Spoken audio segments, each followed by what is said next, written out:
यमराज ने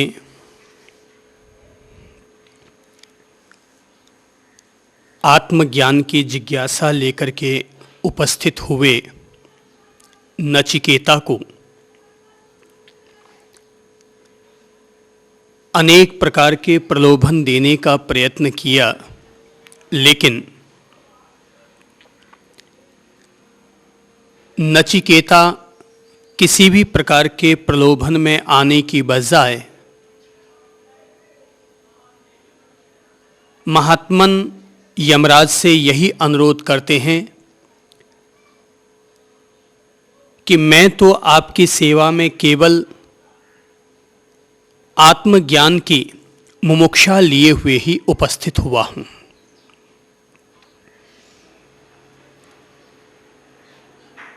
सामान्य तौर पर लोभ और प्रलोभन के निमित्तों को पाकर प्रत्येक व्यक्ति अपने अपने मार्ग से च्युत हो जाया करता है, लेकिन इंसान की सच्ची कसौटी तभी होती है जब इंसान के सामने अनुकूल निमित्त और वातावरण उपस्थित हो जाने पर भी जो अपनी मुमुक्षा, आत्मविद्या के प्रति रहने वाली अपनी जिज्ञासा और जिसे प्राप्त करना है उस मंजिल को अपनी आंखों में बसाए रखता है, उसी व्यक्ति का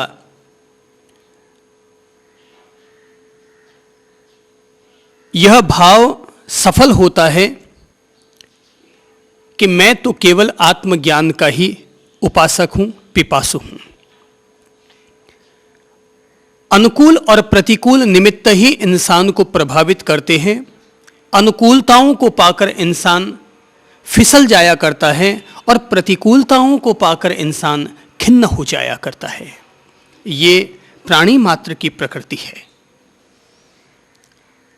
यमराज ने यही समझा कि नचिकेता ने पहले वर के रूप में पिता की प्रसन्नता चाही, पिता का कल्याण चाहा, और दूसरे वर के रूप में नचिकेता ने स्वर्ग का राज्य समझने की कोशिश की, अग्नि और बुद्धि का रहस्य समझने का प्रयत्न किया, और तीसरे वर के रूप में जब आत्मज्ञान की प्रार्थना की तो यमराज ने सोचा कि आत्मज्ञान का रहस्य या मृत्यु का रहस्य यदि इंसान के हाथ लग जाएगा तो यह उनके लिए खतरे से खाली नहीं रहेगा। यही सोचकर उन्होंने प्रलोभन दिए।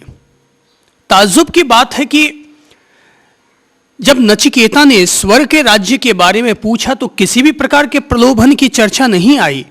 तो इससे लगता है कि किसी भी देवी देवता के लिए, किसी भी पराशक्ति के लिए भौतिक पदार्थों को देना आसान होता है, लेकिन आत्मज्ञान और मृत्यु के रहस्य जैसी गुप्त विद्याओं को देना यह तभी संभव हो पाता है जब कोई व्यक्ति इसकी पात्रता में खरा उतरता है। किसी भी व्यक्ति के लिए करोड़पति होना जितने बड़े पुण्य की बात होती है, उसका आत्मज्ञानी होना उससे कहीं 1000 गुना ज्यादा पुण्य की बात होती है।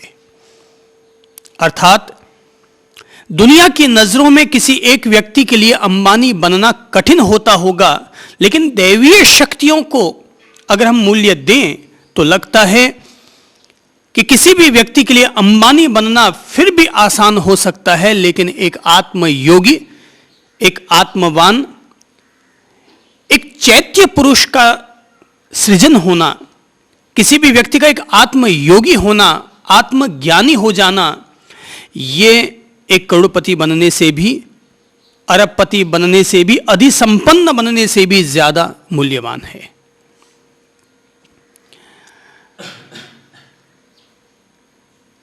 जब लगा यमराज को कि नचिकेता बिल्कुल स्थिर चित्त वाला व्यक्ति है, एक ऐसा विवेकशील व्यक्ति है जो किसी भी स्थिति में चलायमान नहीं हुआ है, तब स्वयं यमराज नचिकेता के प्रति प्रसन्न हुए। जब कोई व्यक्ति परीक्षा में सफल हो जाए तभी माना जाएगा कि यह व्यक्ति असली है। बगैर परीक्षा के तो हर आदमी अपने आप को असली ही कहता और मानता है, पर परीक्षा की घड़ी आने पर व्यक्ति अगर अनुत्तीर्ण हो गया, फेल हो गया, तो माना जाएगा वह व्यक्ति फेल है।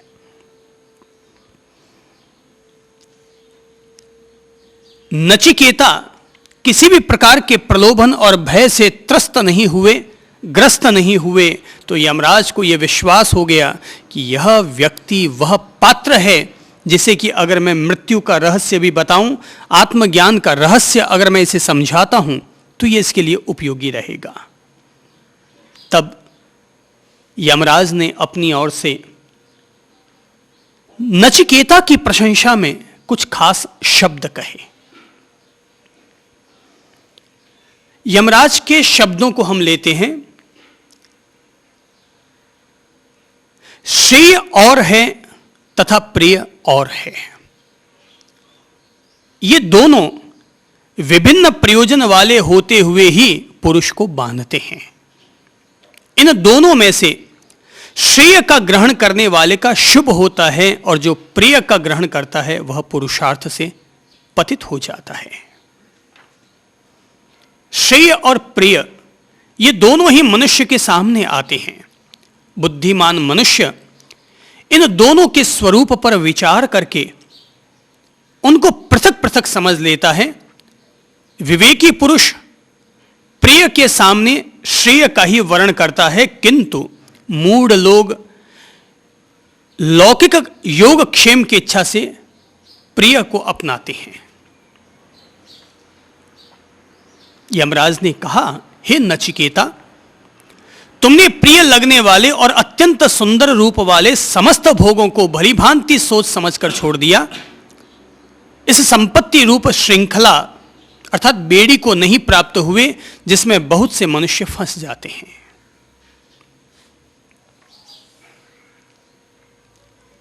यमराज ने नचिकेता को अपना पात्र समझते हुए एक प्रतीकात्मक रूप में यह कहने का प्रयत्न किया कि इंसान के सामने दो तरह के रास्ते होते हैं। एक होता है प्रिय का रास्ता और दूसरा होता है श्रेय का रास्ता।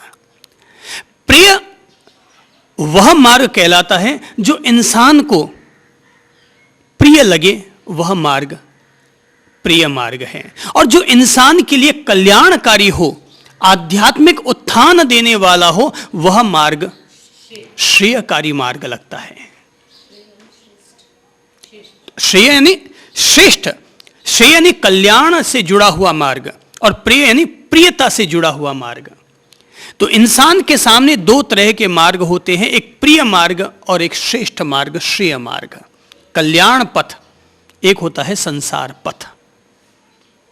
कितने प्रकार के पथ हुए? दो प्रकार के, एक संसार पथ और एक कल्याण पथ। दो प्रकार के ये इंसान के सामने पथ हुए। सामान्य तौर पर कोई भी इंसान अपने श्रेय के बारे में इतना नहीं सोचता जितना कि अपने प्रिय के बारे में सोचता है। अर्थात व्यक्ति वह अच्छा लगता है जो प्रिय होता है, वस्तु वह अच्छी लगती है जो कि प्रिय होती है, वस्त्र वे अच्छे लगते हैं जो कि प्रिय होते हैं, रंग वो अच्छा लगता है जो कि प्रिय होता है, मकान वो अच्छा लगता है जो कि प्रिय होता है। सबके अपने अपने ख्वाब हैं, सबके अपने अपने दृष्टिकोण हैं, सबकी अपनी अपनी रुचियां हैं। अब दुनिया में जितने इंसान हैं मानकर चलें, उन सब की प्रियता के पात्र भी अलग अलग होंगे। एक उदाहरण के तौर पर हम समझ सकते हैं और वो है मोबाइल की रिंगटोन। अगर आप 1000 लोगों के मोबाइल की रिंगटोन सुनेंगे तो आपको मुश्किल से उसमें से 2 इंसान ऐसे मिलेंगे जिनकी रिंगटोन एक दूसरे से मिलती हो। हर आदमी की रिंगटोन अलग है। रिंगटोन अलग है यानी सबके मन की दशाएं अलग है, सबकी पसंद अलग है, सबकी रुचियां अलग है। जिसको जो चीज प्रिय होगी, जिसको जो संगीत प्रिय होगा, वह व्यक्ति अपने रिंगटोन में वही चीज डालेगा। अब अगर इंसान को पसंद करना है तो वो स्त्री या पुरुष दो में से एक को पसंद करेगा, पर रिंगटोन यह हमें बताती है ये बात कि हर आदमी की प्रियता के अलग अलग नमूने हो जाया करते हैं। कोई किसी चीज को पसंद करता है और कोई किसी चीज को पसंद करता है। आदमी होटल में जाता है, आपने कभी गौर किया कि जब अपन होटल में जाते हैं कोई भी लोग, तो वहां होटल में 50 तरह के आइटम बनते हैं और जितने लोग पहुंचते हैं सबकी अपनी अपनी रुचि, अर्थात प्रिय जो चीज होती है वही व्यक्ति को सुहाया करती है। मैं ये तो नहीं कहूंगा कि जो चीज प्रिय लगती है तुम्हें उन चीजों को पसंद मत करो, पर मैं ये जरूर कहूंगा यमराज के इस संदर्भ का उपयोग करते हुए कि व्यक्ति को अपने श्रेय का भी ख्याल रखना चाहिए, अर्थात प्रिय और श्रेय दोनों के बीच में एक संतुलन बिठा लेना चाहिए, ठीक वैसे ही जैसे कि वीणा के तारों में संतुलन बिठाया जाता है। प्रिय भी हो और श्रेय भी हो, अर्थात व्यक्ति हमारे लिए प्रिय भी हो लेकिन हमारे कल्याणकारी भी हो। ऐसा इंसान क्या काम का जो हमें प्रिय तो लगता है मगर वो शराबी है, उद्दंडी है, बदमाश प्रकृति का है, ऐसा व्यक्ति भले ही प्रिय क्यों न लगे लेकिन वह व्यक्ति त्याज्य होता है।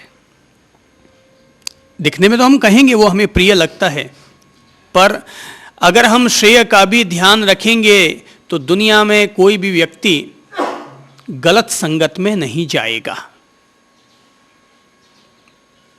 मूल बात है कि हम लोगों को प्रिय के साथ में श्रेय का भी संतुलन बैठाना चाहिए, अर्थात अपने जीवन को वीणा के तारों की तरह साधना चाहिए। न तो इधर ज्यादा झुक जाओ और न उधर ज्यादा झुक जाओ, ताकि जीवन का स्वाद बना हुआ रहे, जीवन का आनंद और माधुर्य बना हुआ रहे। देखिए हमारे जीवन में क्या क्या चीजें प्रिय हैं। खाना पीना, जहां हम लोग प्रिय का ख्याल रखते हैं, श्रेय का ख्याल नहीं रखते। ये नहीं देखते खाने के बाद वो हमें फायदा करेगा या नुकसान करेगा, हम ये देखेंगे भाई खाने में स्वादिष्ट है या नहीं है। तो खाने पीने के प्रति प्रियता का अपन संबंध जोड़ते हैं, पहनावे के साथ खास तौर पर प्रियता का संबंध जोड़ते हैं, रिश्ते नाते के साथ प्रियता का संबंध जोड़ते हैं। इंसान की इंद्रियां कितनी हैं? 5। तो अब हमें प्रिय क्या लगती है? सब्जी वही अच्छी लगेगी जो हमें प्रिय लगती है। भिंडी, ककड़ी, तुरई, लौकी, बैंगन, आलू, प्याज, 50 तरह की सब्जियां हैं, लेकिन जिसको जो चीज प्रिय लगेगी वो उसको वही सुहाएगी। 2 बच्चे हैं, एक बच्चे को टमाटर की खट्टी मीठी सब्जी बहुत अच्छी लगती है, दूसरे को भिंडी की सब्जी बहुत अच्छी लगती है। अब ये तो अपनी अपनी प्रियता का संबंध जुड़ा हुआ है, किसको क्या चीज प्रिय लग रही है। तो हम देखते हैं, चलो हम अपने 5 इंद्रियों को लेते हैं। सबसे पहले हम लेते हैं स्पर्शेंद्रिय। प्रिय का संबंध है भाई, जैसे कि अपन कहेंगे एक पुरुष एक स्त्री को गले लगाता है तो क्या है ये प्रिय का मार्ग हुआ, ये प्रियता का मार्ग हुआ, उसको मन का स्पर्श का एक सुख मिला।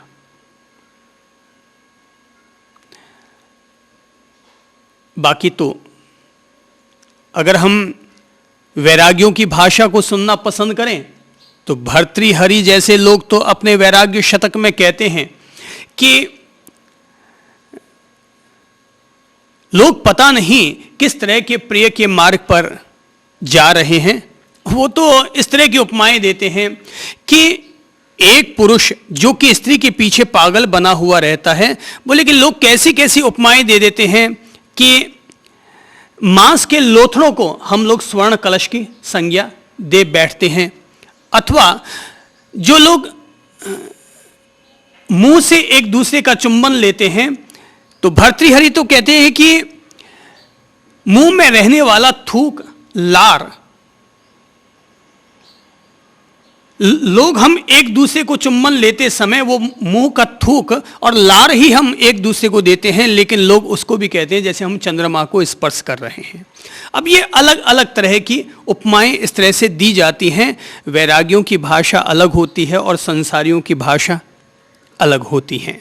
भाषा भाषा का फर्क है, नजरिए का फर्क है, पर प्रियता का जहां तक संबंध है, स्पर्शेंद्रिय, स्पर्श का सुख, स्पर्शता का प्रिय, फिर है खाना पीना। दूसरी इंद्रिया कौन सी है? रसनेन्द्रिय। तो अब देखिए, जैसे मैंने कहा कि प्रिय और श्रेय का संतुलन होना चाहिए, तो प्रिय और श्रेय का संतुलन हम कैसे बैठाएं? अब ये तो सारी दुनिया के लिए संभव नहीं है कि सारी दुनिया अपनी पत्नियों को छोड़ छोड़ के जंगल में चली जाए। भले ही महात्मा लोग कितना भी क्यों ना कहते रहे, लेकिन इंसान प्रिय के मार्ग को छोड़ नहीं सकता। तो इसलिए प्राणी मात्र के लिए पत्नी या पति की तो आवश्यकता होती है, नर-मादा की आवश्यकता होती है। पर अब संतुलन, मैंने कहा कि संतुलन बिठाया जाना चाहिए। तो अब संतुलन बैठाने के लिए क्या करेंगे? भाई पत्नी भी रखेंगे, लेकिन सप्ताह में एक दिन या 15 दिन में एक दिन हम लोग स्पर्शेंद्रिय का सुख लेंगे, पर इसके अलावा संयम बरतेंगे। तो ये हो गया प्रिय और श्रेय का संतुलन। ये हो गया प्रिय और श्रेय का संतुलन। किसी समय सुकरात की मैंने एक बहुत अच्छी बात पढ़ी थी कि जिसमें उन्होंने कहा था, एक व्यक्ति सुकरात के पास आया और आकर के पूछने लगा कि हे दार्शनिक, स्त्री के बारे में, भोग के बारे में तुम्हारा क्या नजरिया है?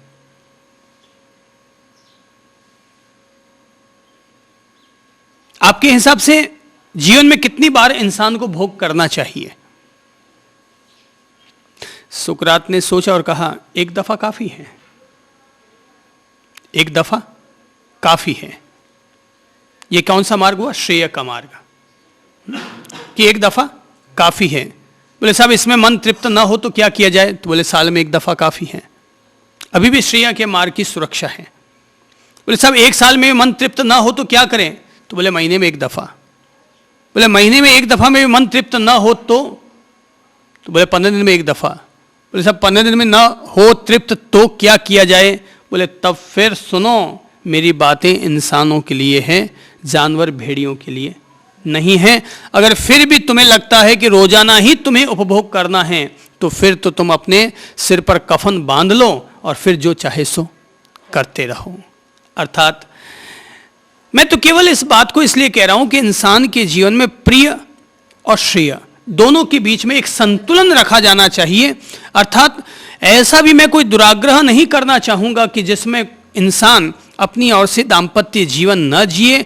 मैं ये कतई नहीं कहूंगा कि सांसारिक जीवन जीना गलत है, पर मैं ये जरूर कहूंगा कि प्रिय और श्रेय के बीच में संतुलन होना चाहिए।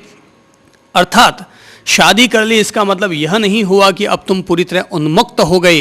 कहीं ऐसा ना हो कि शादी के नाम पर तुम अपनी पत्नी के साथ ही व्यभिचारी हो जाओ। शादी के नाम पर तुम अपनी पत्नी के साथ ही व्यभिचारी हो जाओ। पत्नी ले आए या पति ले आए, इसका मतलब यह नहीं कि तुम दिन में 4 दफा स्पर्शेंद्रिय का सुख लेते रहो। संयम अर्थात एक संतुलन जीवन के साथ जरूर स्थापित होना चाहिए।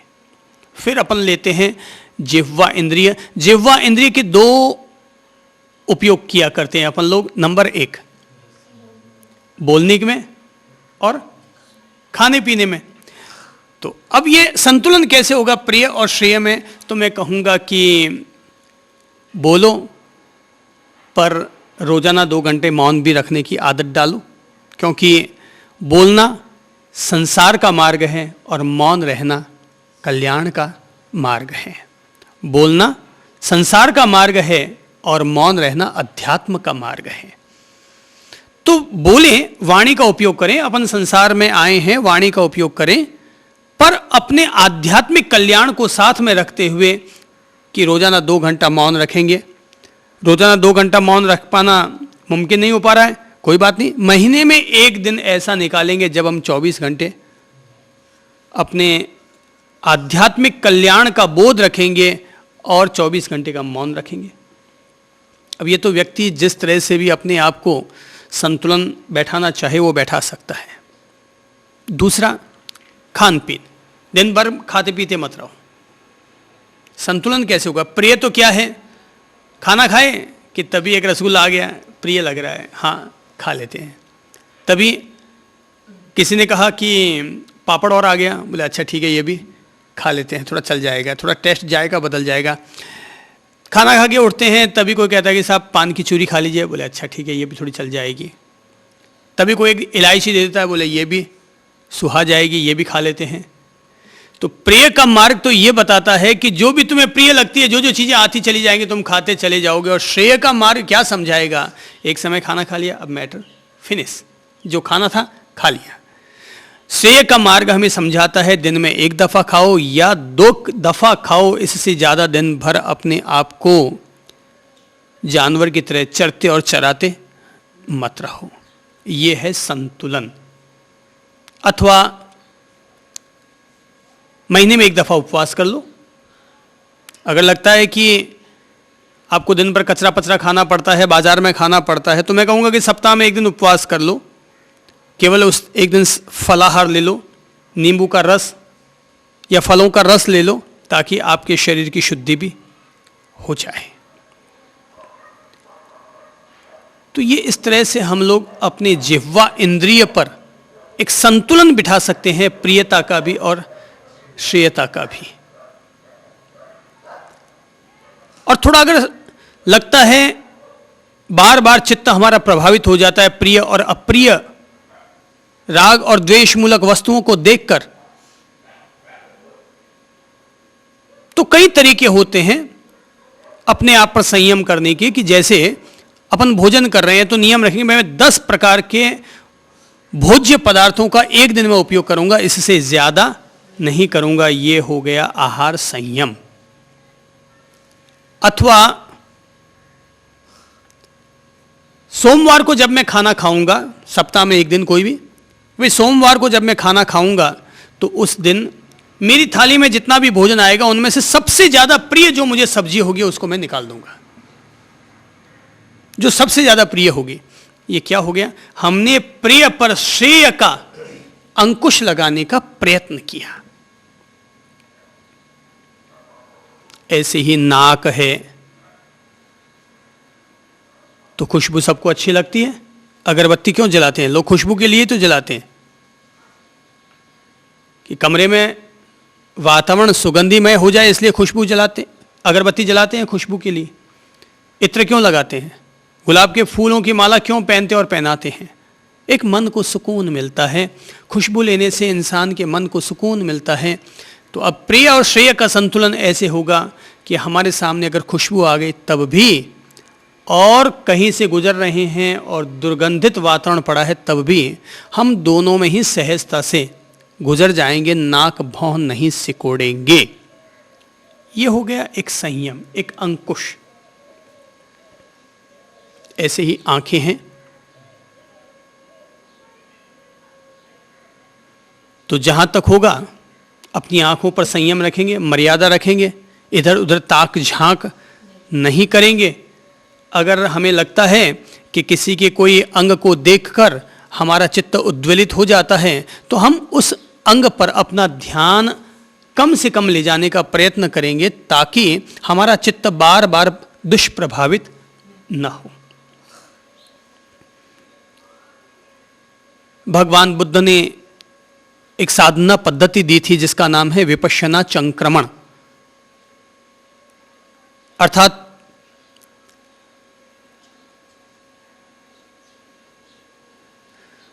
पूनम के दिन या पूनम की रात में सारी दुनिया जब सोई हो उस समय जगो, और रात को उस पूनम की चांदनी में अपने मकान की छत पर या सड़क पर धीमी गति से टहलने के लिए निकल जाओ। अपने पांवों पर अपना ध्यान दो, इधर उधर कहीं भी ध्यान न देते हुए मात्र अपने उठते गिरते पांवों पर ध्यान देना, यह कहलाता है विपश्यना चंक्रमण। तो जो कोई भी व्यक्ति इस विपश्यना चंक्रमण को महीने में 1 दफा या 2 दफा या 5 दफा करने का प्रयत्न करेगा, वह व्यक्ति अपने चक्षु संयम, आंखों पर अपना संयम रख पाने में सफल होगा। ऐसे ही कर्णेंद्रिय है, कानों के द्वारा प्रिय अप्रिय प्रशंसा सुनना सबको अच्छा लगता है ना। निंदा सुनना बहुत बूढ़ा लगता होगा, गुस्सा आ जाता है। ठीक है आपने कि निंदा सुनने से गुस्सा आ जाता है। हर आदमी तारीफ सुनना पसंद करता है, कोई भी आदमी अपनी आलोचना सुनना पसंद नहीं करता। अब ये अलग बात है कि तारीफ सुनने से केवल इंसान के अहम भाव की तुष्टि होती है। दुनिया में कोई भी आदमी अपनी आलोचना सुनना पसंद नहीं करता। कहने में यही कहेगा, साहब कोई कमी हो तो मुझे बता दीजिए गुरुजी, मैं अपनी कमी को दूर कर दूंगा। भैया तेरे को ना बताएं तभी तक ठीक है, और बताने के बाद तो तुम्हारे दर्शन ही दोबारा नहीं होंगे। कोई भी आदमी अपनी प्रशंसा सुनना चाहता है। कर्णेंद्रिय की क्या प्रेरणा मिलनी चाहिए हमें श्रेय के मार्ग के लिए। जबान से हम किसी की निंदा करेंगे नहीं और कानों से किसी की निंदा सुनेंगे नहीं। अगर खुदा न खास्ता हमें किसी की निंदा सुनने को मिल गई तो हम अगले दिन उसके लिए प्रायश्चित करेंगे या व्रत करेंगे, क्योंकि मैंने रुचि ले लेकर के किसी की निंदा सुनी। कोई बोलता बोलते अपन रुचि नहीं ले। हाँ, अपन रुचि ना ले। दुनिया की जबान तो अपन नहीं रोक सकते, पर अपन अपनी ओर से सब अनावश्यक किसी की निंदा टिप्पणियों में मुझे नहीं जाना है। ठीक है, मेरे से जो सेवा बनेगी कर दूंगा, बाकी मैं अपने रास्ते, आप अपने रास्ते। ज्यादा निंदा आलोचना करने से चिकने कर्म बनते हैं, ऐसे चिकने कर्म जिनको भोगे बगैर हमें छुटकारा नहीं मिलता। अगले का कचरा हमारे पास आ जाता है अगर हम निंदा और आलोचना करते हैं तो। अब हम लेते हैं प्रिय और श्रेय के इस मार्ग को कि हम अपने जीवन में किस तरह से जिए। प्रिय और श्रेय का मार्ग। देखो, प्रिय क्या है? खाली बैठना, ये क्या है? प्रिय लगता है। काम करना भारी लगता है। किसी को कहते हो साहब काम करना है, बोले साहब ये कौन छाती कुटा गया। बोले बैठना मस्ती से, बोलेगे हाँ। टीवी देखना है तो बोलेगे हाँ मस्ती ले लेंगे। घर में झाड़ू लगाना है, बोले बहुत भारी लग रहा है। व्यापार करने के लिए जाना है तो भारी लगता है, पर क्रिकेट की कमेंट्री सुनना हो तो बड़ा मजा आता है। खाली बैठना अच्छा लगता है आदमी को। खाली बैठना अच्छा लगता है, पर एक बात ख्याल रखनी चाहिए कि खाली बैठना अच्छा जरूर लगता होगा, पर खाली बैठने से किसी भी इंसान को कुछ भी प्राप्त नहीं होता है। स्वार्थ की पूर्ति करना इंसान को अच्छा लगता है। स्वार्थ की पूर्ति करना इंसान को अच्छा लगता है। हालांकि स्वार्थ की पूर्ति करते हुए भी इंसान को कई दफा मात भी खानी पड़ती है। जैसे कि अपन लेते हैं एक छोटा सा लतीफ़ा। पुराने ज़माने में जैसे कि लोग कहा करते थे वो शेख चिल्ली की कहानियाँ, तो ऐसे ही एक आदमी आराम से बैठा हुआ था, मस्ती से पेड़ को सिरहाना बना करके आराम से बैठा हुआ था। तभी एक कोई दूसरा व्यक्ति आया और आकर कहने लगा, भैया भैया। बोले क्या बात है? बोले कि पेड़ की लकड़ियां काट लो ना, ऐसे ही सोए पड़े हो। बोले क्यों भाई, पेड़ की लकड़ियों को काटने से क्या होगा? बोले पेड़ की लकड़ियां काट लो, पैसा आ जाएगा, उससे गधा खरीद लेना। गधे को खरीदने से क्या होगा? बोले गधों पर व्यापार करोगे तो एक दिन तुम्हें भैंसें भी मिल जाएंगी। बोले भैंसों का व्यापार करने से क्या होगा? बोले भैंसों का व्यापार करोगे तो एक दिन तुम्हारे पास गौ दूध की एक मिल लग जाएगी। बोले मिल लगाने से क्या होगा? बोले फिर तो ट्रक खरीद लेने, ट्रक बस गाड़ियां खरीद लेना, तुम और ऐश आराम से जियोगे। बोले फिर क्या होगा? अरे बोले फिर ऐश आराम से जीना। बोले अभी कौन से अपन तकलीफ में जी रहे हैं, ऐश आराम से ही तो पड़े हैं। अभी ऐश आराम अपन कर ही रहे हैं, फालतू बैठे लोग। यही सब बोले प्रिय है। खाली बैठना, सोना, उबासियां ठोकना। ये जो हिंदुस्तान में जो महिला वर्ग है ना, ये महिला वर्ग जो 25 साल तक पढ़ाई करती हैं और फिर शादी करती हैं, शादी करने के बाद सुबह शाम खाना बनाती है, इसके अलावा कुछ नहीं करती। इसीलिए हिंदुस्तान की औरतें आधी से ज़्यादा मोटी होती हैं। हिंदुस्तान की औरतें आधे से ज़्यादा मोटी होती हैं क्योंकि वो काम बहुत कम करती हैं, और उनमें भी जो अधिसंपन्न परिवारों की जो महिलाएं हैं, क्योंकि नौकर नौकरानी से उनको काम करवाना है, तो वो सारी पैसे वाली औरतें, मतलब यूं थुल थुल मोटी टुनटुन सब उस तरह से वो सब दिखाई देती हैं। प्रिय का मार्ग लगता है भाई, प्रिय लगता है, ये खाओ दिन भर खाओ, गरिष्ठ से गरिष्ठ भोजन करते हैं। आजकल जीवनवारियाँ होती हैं, ब्याह शादियाँ होती हैं, अब प्रिय का मार्ग इतना ज़्यादा स्थापित हो गया है कि अब श्रेय के बारे में कोई नहीं सोचता। एक गरीब आदमी भी अपनी बेटी की शादी पर 5-7 लाख रुपए खर्च कर रहा है, 6-6 मिठाइयाँ बना रहा है, आइसक्रीम बना रहा है, पता नहीं अब कितने तरह के आइटम बनने लग गए हैं उन सब चीज़ों में, कि अब श्रेय वाली बात नहीं रही, अब केवल प्रिय प्रिय प्रिय का मार्ग आ गया। अब दुनिया में आध्यात्मिक कल्याण का रास्ता किसी के पास नहीं रहा है।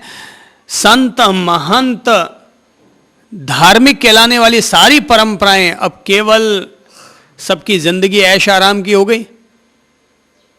सारे संत लोग जो भले ही त्यागी कहलाते होंगे, मगर सबको सुविधाएं चाहिए, सब अपन लोग वैसी ही स्थिति में आते चले जा रहे हैं। क्या है श्रेय, इसके बारे में कोई भी व्यक्ति एकांत में बैठकर 10 मिनट भी चिंतन और मनन नहीं करता। परिणाम ये निकलता है कि इंसान के हाथ में अब केवल संसार का मार्ग रह गया है। कल्याण का मार्ग, अध्यात्म का मार्ग, मोक्ष का मार्ग, परमात्मा का मार्ग गुल हो गया है, हाथ से छूट गया है। आइए अपन लोग समझते हैं श्रेय का मार्ग क्या हो सकता है। मेरी समझ से श्रेय का मार्ग समझने के लिए अभी हाल ही में एक छोटी सी कहानी पढ़ रहा था। कहते हैं किसी समय में चित्रसेन नाम के एक राजा हुए। उस राजा के मन में तमन्ना जगी कि मैं दुनिया भर के सारे शास्त्रों का, सारे ज्ञान और विज्ञान का निचोड़ और सार समझूं। तो उसने अपने सारे सभासदों से ऋषि महात्माओं से अनुरोध किया कि वे जिस जिस विषय के पारंगत हैं उन उन विषयों का सार उन्हें दें। तब उन महान ऋषियों ने अपनी ओर से खूब प्रयत्न करके 10 साल का परिश्रम करके एक एक शास्त्र का निर्माण किया। एक ने आयुर्वेद शास्त्र लिखा, दूसरे ने नीति शास्त्र लिखा, तीसरे ने धर्म शास्त्र लिखा और चौथे ने अध्यात्म शास्त्र लिखा। और प्रत्येक शास्त्र में 1-1 लाख श्लोक थे। राजा के सामने जब वे शास्त्र पेश किए गए तो राजा उन्हें देखकर चकित हो गया, पर कहने लगा कि मैंने तो सार मांगा था, इतने बड़े बड़े पोथे मुझसे कैसे पढ़े जाएंगे, आप इनका सार लेकर आइए। ऋषि लोग जाते हैं और मेहनत करते हैं और 1 लाख श्लोकों का सार 10,000 श्लोकों के रूप में निबद्ध कर देते हैं। फिर पेश होते हैं, तब भी राजा यही कहता है मुझे तो सार चाहिए। तो फिर जाते हैं और 1000 श्लोक में अपनी अपनी बात को सार रूप में गुम्फित करके ले आते हैं। राजा कहता है कि भाई 1000 श्लोक मैं नहीं पढ़ पाऊंगा, मुझे तो केवल सार चाहिए। तो कहते हैं यूं करते करते वो 10 श्लोक में आए, 1 श्लोक में आए। राजा ने फिर भी कहा मुझे तो केवल चाबी चाहिए, चाबी। तब उन लोगों ने अपनी ओर से एक एक पद में एक एक शास्त्र का पूरा सार ज्ञान दिया। तो आयुर्वेद शास्त्र के वेत्ता अत्रि ऋषि ने कहा कि जीर्णे भोजन मात्र यह। अत्रि ऋषि ने कहा कि भोजन तभी करना चाहिए जब पहले किया गया भोजन हजम हो जाए। श्रेय का मार्ग समझते हैं। भोजन तभी करना चाहिए जब पहले किया गया भोजन हजम हो जाए। तो जीर्णे भोजन मात्र यह न्याया वृत्ति बृहस्पति।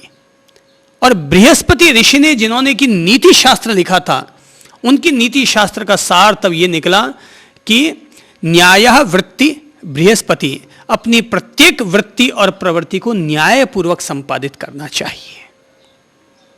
दूसरा सार हुआ। नीति शास्त्र का सार क्या हुआ? मतलब अपनी प्रत्येक गतिविधि को न्यायपूर्वक, हाँ, न्यायपूर्वक। हमारे द्वारा किसी का अमंगल नहीं होना चाहिए, अर्थात स्वयं का भी मंगल हो और दूसरों का भी मंगल हो, ऐसी प्रवृत्ति का नाम ही सच्चा न्याय है। यही नीति शास्त्र की प्रेरणा है। कपिलः प्राणिनाम रक्षा। तीसरे ऋषि थे कपिल नाम के, जिन्होंने धर्मशास्त्र की रचना की थी। उन्होंने सार रूप में दिया कि कपिलः प्राणिनाम रक्षा। कपिल ऋषि ने कहा कि प्राणी मात्र की रक्षा करना, उन पर दया करना, ये धर्मशास्त्र का सार है। और चौथे थे पांचाल ऋषि। तो पंचाल ऋषि का जो सार था वो था पांचाल साम्य भावना। अध्यात्म शास्त्र का निचोड़ क्या है, सार क्या है? बोले सबके प्रति समभाव रखना, समता और शांति रखना, यही अध्यात्म शास्त्र का सार है। तो एक तरह से ये श्रेय का मार्ग हमें समझाया जा रहा है। नंबर 1, भोजन कब लेना चाहिए? जब पहले वाला भोजन पच जाए। एक्स्ट्रा ओवरलोडिंग खाते मत रहो। नंबर 2,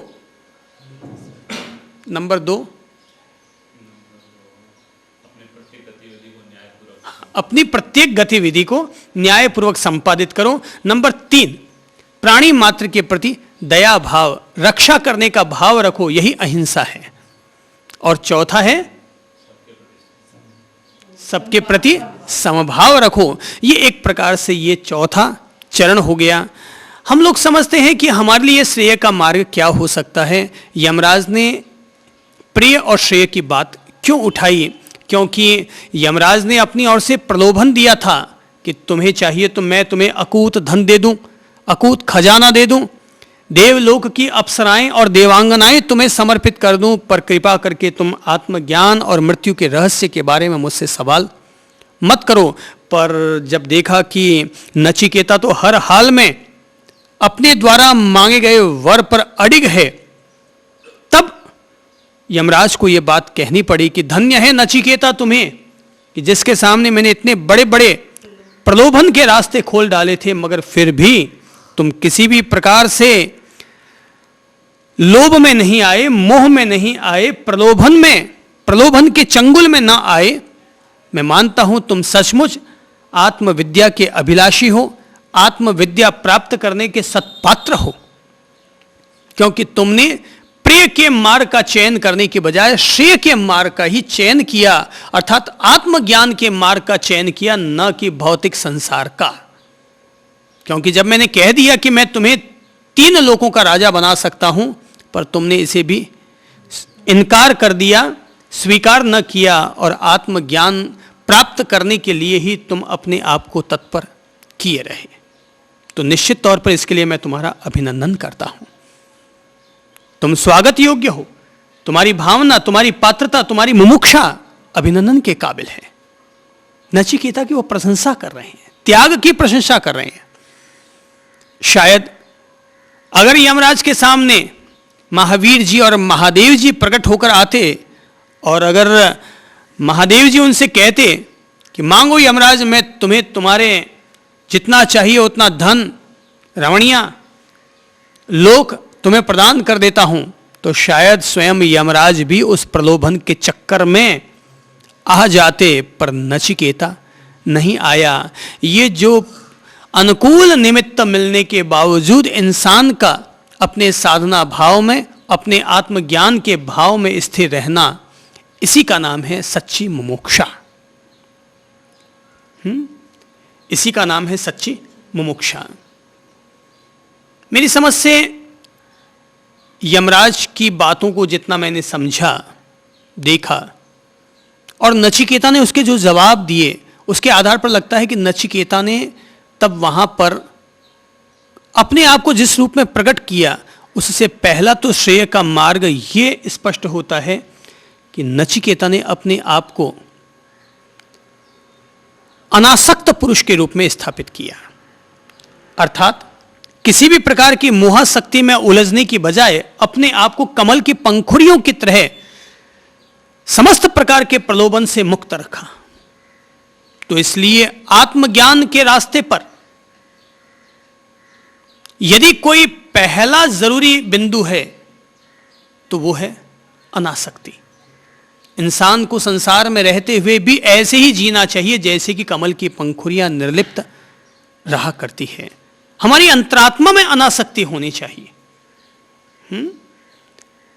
देखो, इस बात का सदा अपन लोगों को स्मरण रखना चाहिए कि भले ही अपन लोग संसार में जन्मे हों, संसार में रहते हों, संसार में रोज बरोज जन्म मरण हानि लाभ सब कुछ देखते रहते हों, लेकिन एक बात बोध रखनी चाहिए और वो है आखिर एक न एक दिन सबको जाना है, सब यहीं पर छोड़ कर जाना है।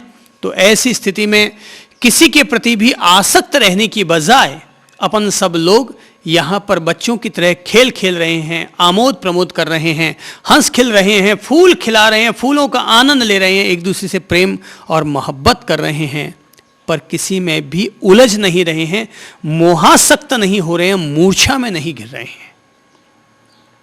ठीक है, अपन सब लोग साथ साथ हैं, एक दूसरे को प्रेम देते हैं, एक दूसरे को कुशलक्षेम पूछते हैं, एक दूसरे को कुशलक्षेम चाहते भी हैं, एक दूसरे की सेवा और मदद भी करते हैं, लेकिन एक दूसरे के प्रति आसक्त मोहासक्त नहीं हो रहे हैं। क्योंकि मोह नामक जो तत्व है, आसक्ति नामक जो तत्व है, यही अपन सब लोगों को आत्मज्ञान से वंचित रखता है। समय सुंदर जी ने एक बहुत अच्छा पद कहा है कि रे रे समकित जीवड़ा करे कुटुंब प्रतिपाल, अंतर से न्यारो रहे जो धाय खिलावे बाल। कि जिस तरह से धाय माता एक नर्स हमारे बच्चे को खिलाया पिलाया करती है, ऐसे ही एक आत्मज्ञान का मुमुक्षु व्यक्ति, एक साधक व्यक्ति अपने आप को भी संसार में ऐसे ही रखे कि जैसे धाय माता बच्चे को खिलाती पिलाती है मगर वो उसके प्रति मूर्छित और आसक्त नहीं होती, ऐसे ही अपन लोगों को यहाँ साथ रहना चाहिए, हिलना चाहिए, मिलना चाहिए, पर धाय माता की तरह, एक नर्स की तरह हमें खिलाते पिलाते हुए भी सहज भाव में रहना चाहिए, अनासक्त भाव में रहना चाहिए। मिल गया तो भी आनंद और न मिला तो भी आनंद। कृष्ण भगवान को अनासक्त पुरुष कहा गया, राजर्षि जनक को अनासक्त पुरुष कहा गया। कृष्ण ने भी महाभारत का युद्ध देखा था, कृष्ण ने भी हजारों हजार रानियों के साथ जीवन बिताया, मगर फिर भी उन्हें अनासक्त पुरुष कहा गया क्योंकि वो सबके साथ थे मगर फिर भी वो उनमें से किसी के भी साथ नहीं थे। जरूरत पड़ने पर वो अपने हजारों रूप और मूर्त बना लिया करते थे मगर फिर भी सबके साथ नाचते कूदते गाते झूमते हुए भी मानो किसी के साथ भी नहीं थे। यही है अनासक्ति। तो संसार में रहो, ये बात कैसे है कि वो उन सबके साथ में होते हुए भी नहीं थे, उनकी भावनाएं उनसे जुड़ी हुई नहीं थी। हाँ, ऐसा होता है प्रभु कि जैसे कोई कहता है कि अपन सब लोगों के साथ थे मगर फिर भी नहीं थे। मूल चीज होती है मन की पकड़। कौन सी चीज है जो हमें बांधती है? जैसे कि एक पत्नी अपने पीहर चली जाया करती है, बोले साहब मैं 4 दिन के लिए पीहर चली जाऊं, बोले ठीक है चली जाओ। और वो चली तो जाती है लेकिन बाकी वो जो 4 दिन रहते हैं उन 4 दिनों में उस पुरुष के लिए वो 4 दिन निकालने बहुत भारी हो जाते हैं। और रात भर उधेड़ बुन में खोया रहता है, दिन में खाना खाता है तो रोटी नहीं खा पाता। इसका नाम है आसक्ति, ये बंधन है। और अनासक्ति क्या है? पत्नी का रखना या न रखना, इसका संबंध आसक्ति और अनासक्ति से नहीं है। हम अगर किसी भी चीज को पकड़ बैठे हैं कि वो चीज अगर हमें नहीं है तो हमारे सुख की रोटी चली गई, रात की नींद हमारे हाथों से चली गई, इसका नाम है आसक्ति। और वहीं पर बोले कि मैं 4 दिन के लिए पीहर जाना चाहती हूँ, आराम से जाओ, हैं 4 दिन नहीं, अगर जरूरत लगे तुम्हें अगर तुम्हारी मां तुमसे आग्रह करे तो भले ही 7 दिन भी रुक जाना, कोई दिक्कत नहीं है, पीछे की चिंता मत करना, बच्चों का ख्याल मैं रख लूंगा। मैं इसे कहता हूं अनासक्ति। ठीक है, यानी सब है अपन साथ में, लेकिन फिर भी ये जो तड़फन है, मन की जो तड़फन है, इस तड़फन का नाम है आसक्ति। जैसे कि आजकल अपन देखते हैं कि लड़के लड़कियों की सगाई होती है तो सगाई होते ही एक चीज गिफ्ट दी जाती है सबसे पहले, और वो है मोबाइल। और वो लड़के लड़कियां क्या करते हैं, दिन भर बैठे बैठे अति तत्ती करते रहते हैं, हाय हेलो, और ये सब दिन भर उनका चलता रहता है। सगाई होने के बाद अगर माँ बाप को पहला काम कोई करना चाहिए, सार्थक काम, तो मैं कहूँगा सगाई होते ही तीसरे दिन शादी कर देनी चाहिए, ताकि उनका फोनों पर जो फालतू समय जा रहा है, बातों में जो समय खराब हो रहा है, खत्म हो रहा है, कीमती समय, उसका बचाव हो जाए, उसकी बचत हो जाए। क्योंकि फिर वो जो तड़फन होती है ना, एक दिन भी बात नहीं कर पाते हैं तो दिन भर बातें बातें बातें, ये बातें ही इंसान में आसक्ति का निर्माण करते हैं।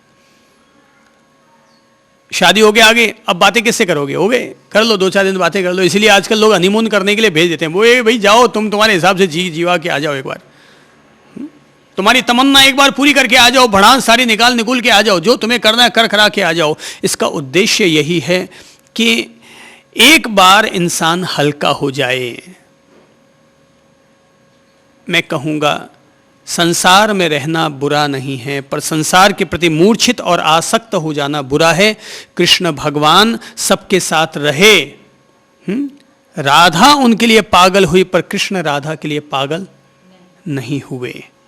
तो राधा के लिए कहा जा सकता है कि राधा कृष्ण के प्रति आसक्त थी, पर कृष्ण राधा के प्रति अनासक्त रहे।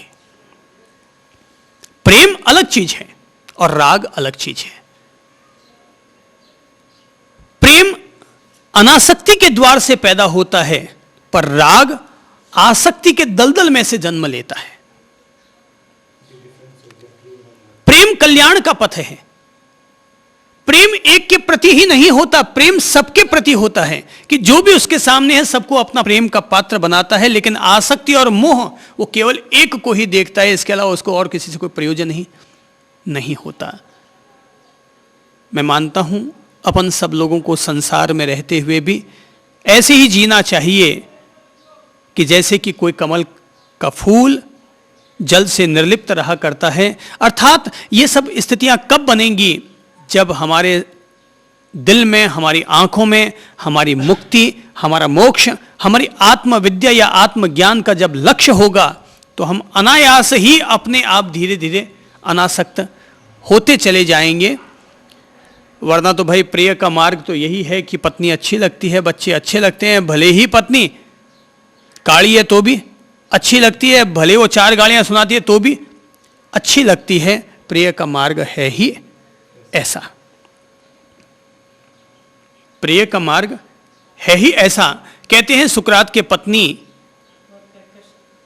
तेज स्वभाव की थी, मगर ताज्जुब की बात है कि फिर भी सुकरात उसे छोड़ ना पाए।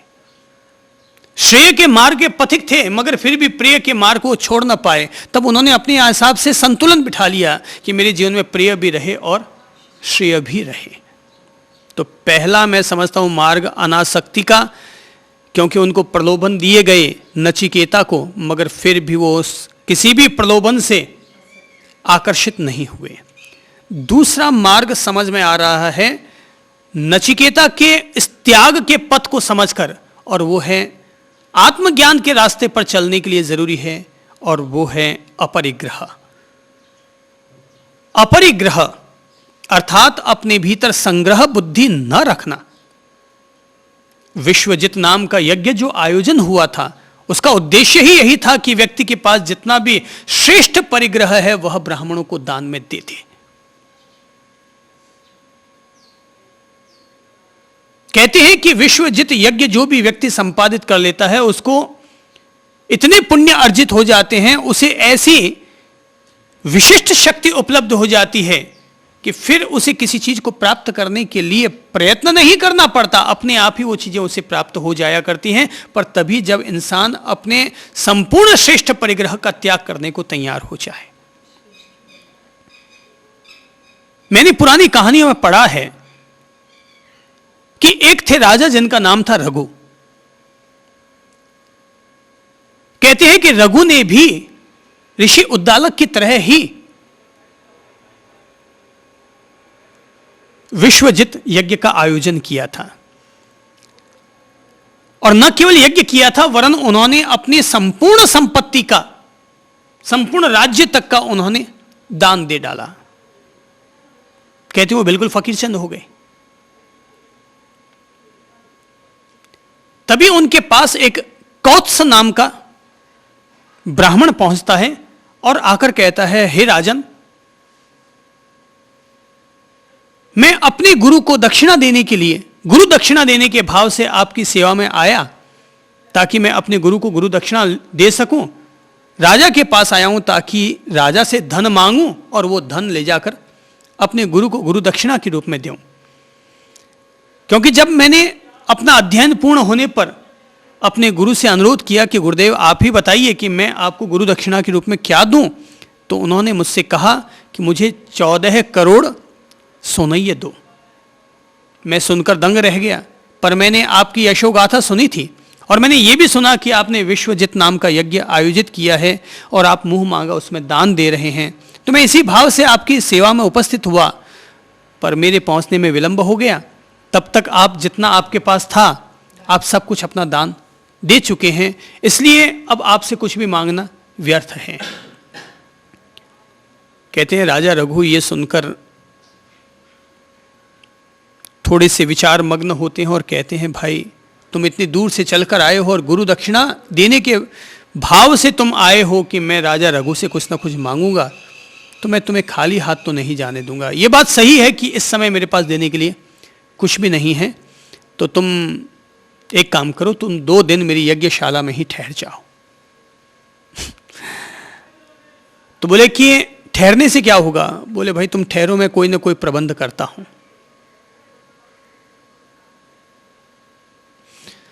कौत्स रुक जाता है।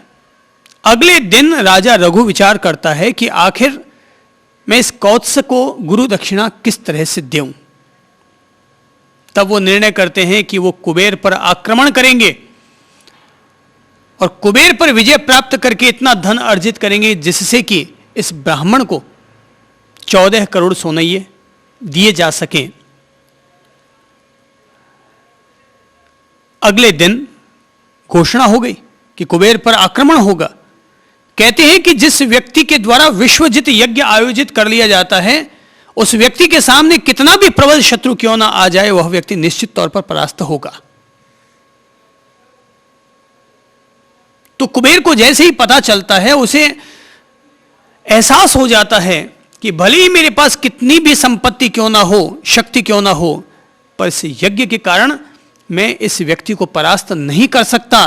तब फिर वह सोनैयों की बारिश करता है। कहते हैं कि उनके राज भंडार सोनैयों से भर जाते हैं।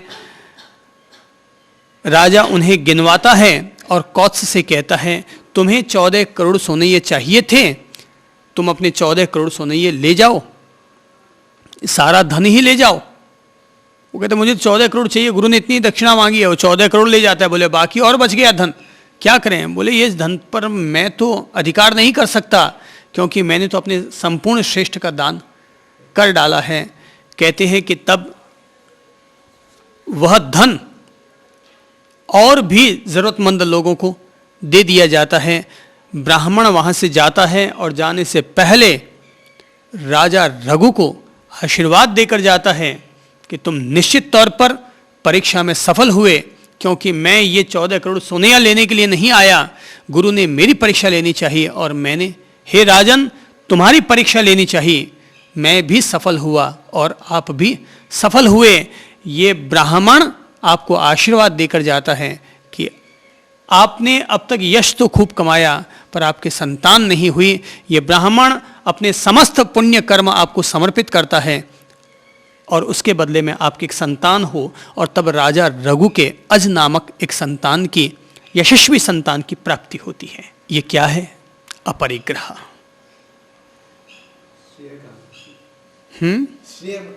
ये श्रेय का मार्ग हुआ। ये अपरिग्रह अर्थात अपने अपने परिग्रह का त्याग करने को ये लोग प्रतिबद्ध हुए। आज जरा सोचो कि अगर यमराज ने जो प्रलोभन नचिकेता को दिए, अगर उनमें से किसी भी प्रलोभन के वशीभूत हो जाते नचिकेता, तो कठोपनिषद का ये जो महान ज्ञान है, ये जो आत्मविद्या का जो शास्त्र है, ये जो अध्यात्म उपनिषद है, क्या ये उपनिषद बन पाता? क्या ये अनमोल ज्ञान संपदा नचिकेता को उपलब्ध हो पाती? और क्या अपन सब लोगों को भी ये ज्ञान संपदा और ज्ञान की धारा उपलब्ध हो पाती? ये तो भाई अपरिग्रह का मार्ग उन लोगों ने चयन किया कि हम परिग्रह के रास्ते पर नहीं जाएंगे। अपरिग्रह और अनासक्ति को उन्होंने एक तरह से अपने लिए आत्मज्ञान का साधन माना।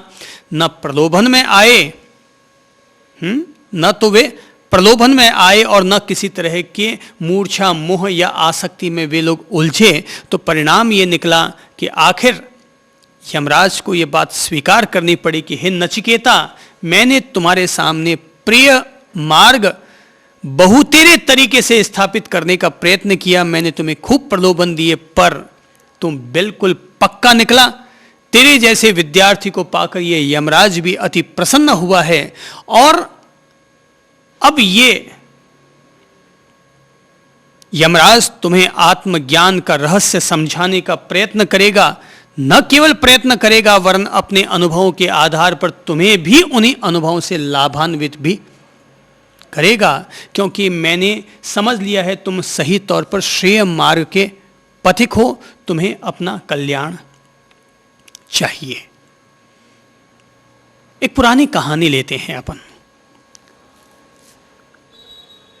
कहते हैं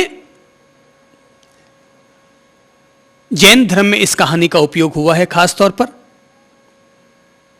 उत्तराध्ययन सूत्र नामक एक पवित्र आगम शास्त्र है, धर्म शास्त्र है, उसमें इस कहानी का जिक्र आया है। कहते हैं कि राजा श्रेणिक वन विहार के लिए जा रहे थे कि तभी उन्हें रास्ते में अशोक वृक्ष के नीचे बैठे हुए एक तपस्वी के दर्शन हुए। तपस्वी गौरवर्णी, बलिष्ठ शरीर, अत्यंत सुंदर, रूपवान, लुभावने, मनोहर। राजा उस तपस्वी को देखकर आकर्षित हुआ, अपने रथ से उतरा और उस व्यक्ति के सामने गया, वंदन किया, प्रणाम किया। युवक की तेजस्विता निश्चित तौर पर आदरणीय थी। राजा ने उस संत से कहा, हे संत प्रवर, तुम्हारे चेहरे को देखकर लगता है कि ये तुम्हारी उम्र साधना करने की उम्र नहीं है। तुम्हारी उम्र तो भोगों को भोगने के लिए, संसार का आनंद लेने के लिए है, और तुम इस छोटी उम्र में संत बन गए। बात समझ में ना आ पाई। घर जाओ और जीवन का आनंद लो, फिर बुढ़ापा आ जाए तो साधना करना, अपनी आत्मा का कल्याण करना। राजा की बात को सुनकर वह युवा संत मुस्कुराने लगा, कहने लगा कि साहब, मेरा कोई है नहीं कि मैं कहीं और जाऊं। तो बोले, तुम्हारा कोई नहीं है तो मैं तुम्हारा होने को तैयार हूं। तुम अगर अनाथ हो तो तुम्हारे जैसे सुडौल सुंदर युवक के लिए मैं नाथ बनने को तैयार हूं। तुम आओ, मेरे पास हर तरह की सुविधाएं हैं, मैं तुम्हें अपने राजमहल में लेकर के चलता हूं। युवा तपस्वी ने कहा, महाराज, आप मुझे क्या ले जाएंगे? जो खुद भी अनाथ है वह दूसरों का नाथ कैसे कहला सकता है? राजा ने युवा संत की इस बात को सुनकर के क्रोध के स्वरों में कहा कि हे युवा संत, तुम्हें पता नहीं है कि मैं कौन हूं? अरे, मैं इस नगर का राजा हूं। मेरे पास राजरानियां हैं, राजमहल हैं, सेना है, हाथी हैं, राज भंडार और राजकोष हैं, और तुम कहते हो कि मैं अनाथ हूं, तुम्हारा नाथ कैसे बन सकता हूं? उस युवा संत ने कहा, राजन, मैं तुम्हें क्या कहूं, पर हकीकत यह है कि तुम खुद भी अनाथ हो, क्योंकि जैसे तुम अपने आप को नाथ समझने की भूल कर रहे हो, ऐसे ही एक दिन मैंने भी यही भूल की थी। बोले क्या मतलब? बोले मतलब यह कि जैसे तुम एक राजा हो, ऐसे ही मैं भी कभी एक राजकुमार रहा, संक्रामक रोग से घिर गया। राजवैद्यों ने बिल्कुल जवाब दे डाला कि किसी भी स्थिति में इस व्यक्ति को अब जीवित नहीं रखा जा सकता। मैं भयंकर पीड़ा से कराह रहा था। राजवैद्यों ने घोषित कर दिया कि यह व्यक्ति सुबह का भी सूर्योदय नहीं देख पाएगा। रात भर चिंतन करता रहा और मेरे मन में आया कि मेरे सामने सामने इतने सारे लोग खड़े हैं, मगर कोई भी व्यक्ति मेरी पीड़ा को दूर करने में समर्थ नहीं है। तो मेरे मन में आने लगा कि अगर मेरे साथ रहने वाले ये इतने सारे लोग, ये कोई भी अगर मेरी पीड़ा को दूर नहीं कर सकते, तो मैं प्रभु की शरण स्वीकार करूंगा, मैं अरिहंत प्रभु की शरण स्वीकार करूंगा, मैं सिद्ध प्रभु की शरण स्वीकार करूंगा, मैं बुद्ध और मुक्त पुरुषों की शरण स्वीकार करूंगा। और अगर कल सूर्योदय के बाद मेरे पास अगर जीवन सुरक्षित रह जाएगा, तो मैं कल सुबह संन्यास ले लूंगा, संत बन जाऊंगा। और मैं यही चिंतन करता रहा। चिंतन करते करते मेरी आंख लग गई। अगले दिन सुबह जब मैं उठा तो मैंने अपने आप को काफी स्वस्थ और राहत में महसूस किया। मैंने संकल्प कर लिया कि अब मैं संत बनूंगा। मैं निकल पड़ा और मैं संत बन गया। तब से लेकर आज तक मैंने केवल एक ही व्यक्ति को नाथ माना है, अपना मालिक माना है, और वो है सबका मालिक एक, कि सबका मालिक वही एक है। और मैं अब केवल एक उसी को ही अपना नाथ मानता हूं। जो भूल राजन तुम कर रहे हो, वही भूल कभी मैंने भी की थी। मैंने भी यही सोचा था, मेरे पास राजकोष है, राजरानियां हैं, राजवैद्य हैं, लेकिन तब मुझे ये एहसास हो गया रोग के दौरान कि कोई किसी का नाथ नहीं होता। व्यक्ति स्वयं ही अगर अपना नाथ बन जाए तो नाथ है। बाकी इस दुनिया में सारे लोग अनाथ हैं।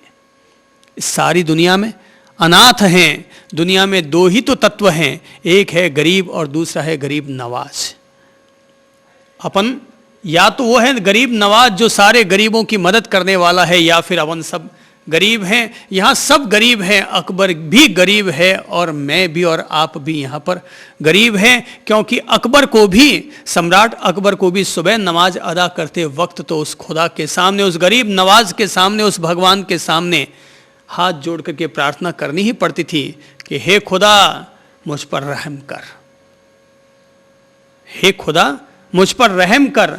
हकीकत तो यह है, उस नाथ के आगे दुनिया के सारे लोग अनाथ हैं। वो है तो अपने को किसी नाथ का एहसास होता रहता है, वो नहीं है तो हम भले ही समझ लें कि धन, व्यापार, माँ बाप ये सब अपने नाथ होंगे, पर यहाँ दुनिया में कोई किसी का शरणभूत नहीं होता। यहाँ कोई भी किसी का शरणभूत नहीं होता। बच्चे तभी तक हमारा साथ निभाते हैं जब तक उनको खुद को उड़ने के लिए पंख लग नहीं जाते। पत्नी तभी तक साथ निभाती है जब तक हमें शमशान पहुंचा न दिया जाए। दुनिया में सब अपने अपने स्वार्थ के यार हैं, सब अपने अपने स्वार्थों की पूर्ति से जुड़े हुए हैं, और इसीलिए दुनिया में अपन सब लोग एक दूसरे को निभा रहे होते हैं। हर किसी इंसान को ये बोध रखना चाहिए कि अपने सबके सामने जितने भी संबंध हैं ये सब विरासत के रूप में हैं। बेटी जवाई की विरासत है, बेटा बहुरानी की विरासत है, और हमारा शरीर ये शमशान की विरासत है। एक न एक दिन ऐसा ज़रूर आएगा कि जब जवाई आएगा, बेटी को हमारे घर से लेकर चला जाएगा, बहू आएगी तो वो बेटे को लेकर के चली जाएगी, और एक न एक दिन पत्नी भी हमें छोड़ करके चली ही जाने वाली है। या तो हम छोड़कर चले जाएंगे या वो हमें छोड़कर चली जाएगी। सब यहाँ पर 4 दिन का खेल है, हंसी खुशी के साथ अपन जी रहे हैं। व्यर्थ की मोहाशक्तियाँ पालने की बजाय अपन सब लोगों को संसार में वैसे ही जीना चाहिए जैसे कि कमल का फूल जल में रहते हुए भी जल से निर्लिप्त रहा करता है। सहजता से जियो, अनासक्ति के भाव से जियो, परिग्रह उतना ही संग्रहित करो जितना कि जीवन के संचालन के लिए आवश्यक है। बाकी हमारा लक्ष्य ज्यों ज्यों आत्मज्ञान से जुड़ता चला जाएगा, ब्रह्म ज्ञान से जुड़ता चला जाएगा, परमात्मा तत्व से जुड़ता चला जाएगा, मोक्ष और मुक्ति से हमारा लक्ष्य जुड़ता चला जाएगा, अपने आप हमारी आसक्तियां भी कम होंगी। परिग्रह के प्रति रहने वाला, संग्रह के प्रति, धन के प्रति, व्यापार के प्रति रहने वाला अवांछित मोह भी कम होता चला जाएगा। और इस तरह से अपन लोग हकीकत में एक ऐसे सत्पात्र और पात्र बनते चले जाएंगे कि जिस पात्र में आत्मज्ञान का अमृत उड़ेला जा सके। अपने आप को मैं पात्र बनाऊंगा, आप अपने आप को पात्र बनाएं, अर्थात अपन सब लोग अपने अपने आप को पात्र बनाते हैं। याद रखा जाना चाहिए, गुरु पात्रता को निखारने में मदद कर सकते हैं, पर स्वयं को पात्र बनाना ये हमारे अपने हाथ में हुआ करता है। अगर गुरु के पास अमृत है तो वो हमारे कलश में ढार सकते हैं, पर कलश जब तक उस अमृत को लेने को ही तैयार नहीं है तो गुरु भला उस अमृत को हमारे कलश में कैसे डाल पाएंगे। कुछ तुम झुको, कुछ वे झुकेंगे, और इस तरह से थोड़ी सी महक पृथ्वी पर उठेगी और थोड़े से बादल ऊपर से बरसेंगे। यमराज हमारा मार्गदर्शन कर रहे हैं। चूंकि वे मृत्यु के देवता हैं, इसलिए वे हमें मृत्यु के रहस्य के बारे में भली भांति समझाएंगे और बताने का प्रयत्न करेंगे। क्या है आत्मा, कहाँ से आती है आत्मा, यहाँ से कहाँ जाएगी आत्मा, उसका वास्तविक स्वरूप क्या है, उसका अस्तित्व क्या है, हम किस तरह से अपने मालिक खुद बन सकते हैं। यमराज से अपन लोग ये सब बातें कल समझते हैं। कल अपन लोग वापस यमराज से मुखातिब होते हैं। आज प्रेम पूर्वक इतना ही अनुरोध करता हूँ। नमस्कार।